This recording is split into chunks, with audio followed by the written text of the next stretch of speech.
Ito po,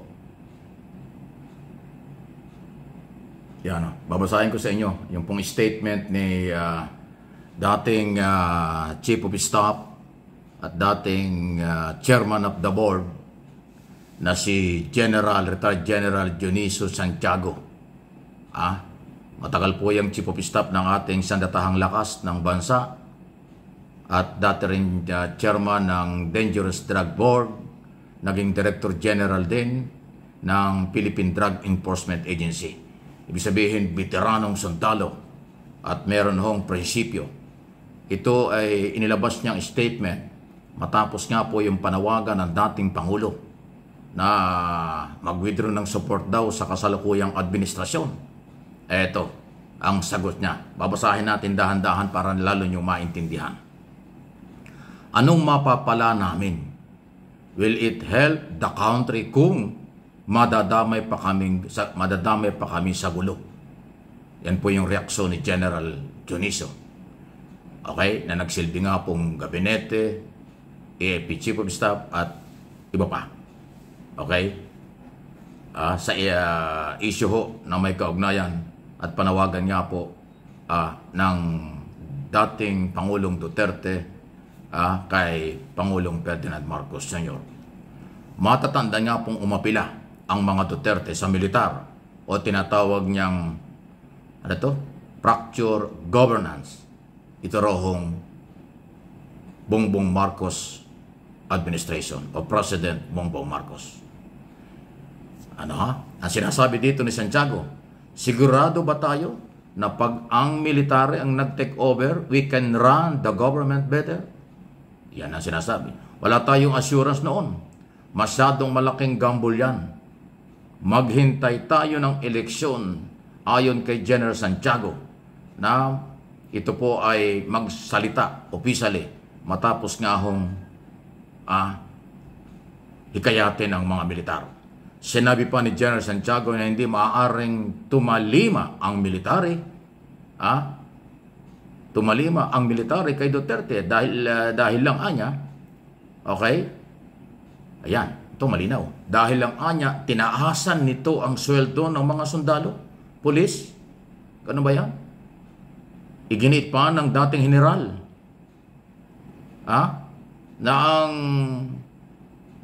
ang mga otoridad ay naglilingkod sa taong bayan bilang tinuturing na mga law enforcer o tagapagpatupad ng batas. So sinasabi dito ni Santiago, hindi ibig sabihin mga kaibigan na tinaasan ng sweldo ang mga sundalo at mga pulis ng panahon ni Duterte, ngayong hindi na siya Pangulo, ang piling susunod kay Duterte dahil sila nagpataas ng sweldo. Hindi daw ganon at hindi dapat maging basihan yon.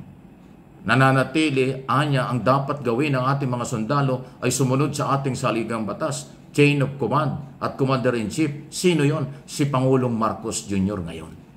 So ayan, nakikita ni General Santiago na parang nanunumbat, parang naniningil ang Duterte dahil nagpataas ng sweldo. Akala niya kahit na hindi na sa presidente, anytime nakakailangan ng sundalo, isasama sa kanya. Nagkakamali ka daw, sabi ni di ba? Sabi niya, the military just like you. We are thinking people. Kita mo niya. Hindi naman kami irrational na tao. Ayan na sinasabi. Sinabi pa niya na increasing your salary. Thank you na lang. Tama lang.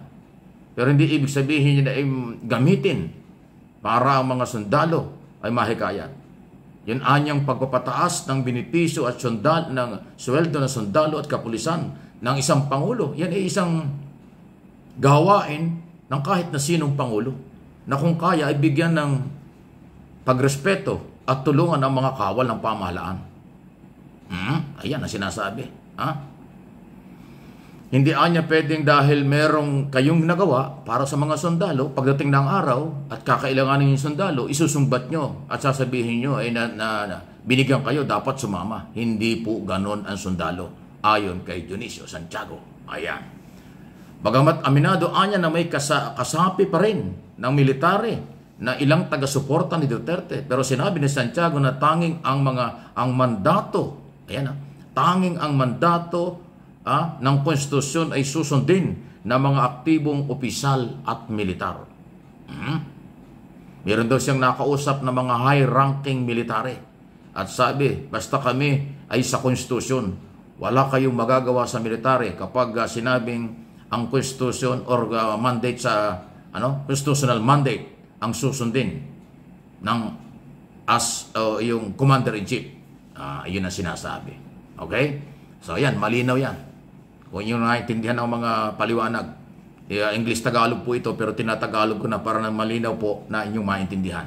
So nanggaling mismo sa dating Chief of Staff, dating tauhan, naging tao yan ni Duterte dahil naging Director General nga yan ng PDEA at naging Chairman of the Board ng Dangerous Drug Board. Pero iyan ang kanya. Kaya nga nire-respeto niya si General Santiago dahil kailanman hindi yan sumali sa mga pag-aaklas o anuman, lalo na ho sa issue ng may kaugnayan sa kasalukuyang gobyerno. Dahil ang paniniwala niyan ay ang kanyang turing at yan naman ang totoo, ang military organization ay professional. Professional na militar ang organization na yan na hindi dapat yan nagagamit o ginagamit o nagpapagamit. Ayan, malinaw yan. Ano inyong masasabi? So, ibig sabihin ito, kaya pala ilang ulit na, halos 2 taon kalahati na laging nananawagan si Duterte tungkol sa mga sundalo at kapulisan na iwan at tungkol kasalukuyang gobyerno. Ayan ang paniniwala ng dating Chief of Staff. Hindi yan pwedeng mangyari. Hindi pwedeng sumbatan, hindi pwedeng utusan, hindi pwedeng gamitin ng militar.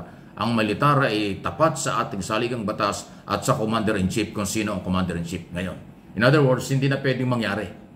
Sa aking pong opinion, ang sinasabi ni Santiago at ng mga aktibong militar ngayon, hindi na pwede silang gamitin na katulad nung nangyari noong EDSA 1, 1986. EDSA 2, noong 2001. Ngayon, hindi na. Dahil malayo-malayo po ang hinaing noon kaysa ngayon. Ngayon, masyadong personal. Yan ang aking tingin dito. Okay? Paki-like po ninyo at paki-share po ninyo itong mga pinag-uusapang ito. Pero doon pa kaya ako lang may pinapaliwanag ito para at least yung mga Marcos loyalists, Marcos supporters, at mga silent majority ng mga Pilipino nagmamahal sa ating bayan, ay meron kayong panghuhugutan na yung iba kasi nararamdaman ko, nababasa ko sa mga reaksyon na nababahala sila, parang nawawalan sila ng pag-asa, parang akala nila magulong-magulo ang Pilipinas. Hindi po, sila lang po ang magulo. Pangkalahatan ng mga Pilipino dito at sa abroad ay matitino. At ito naman ho ang aking ginagawa dito sa aking mga channel. Ipaliwanag ko sa inyo ang totoo. Hindi ang mga military, hindi magpaparecruit at sila ho yan. Kakaunti lang po yung mga anti-Marcos na mga Duterte. Hindi ho yan magtatagumpay sa kanilang mga plano dahil kakaunti or hindi ho lehitimong issue ng pangbayan, pang-national ang kanilang pinaglalaban. So ano po inyong masasabi dyan? Malaya po kayo makapagbigay ng anumang mga pahayag. Maraming mga aabangan pa tayo. Basta dito, dyan lang po kayo, huwag kayong aalis dyan.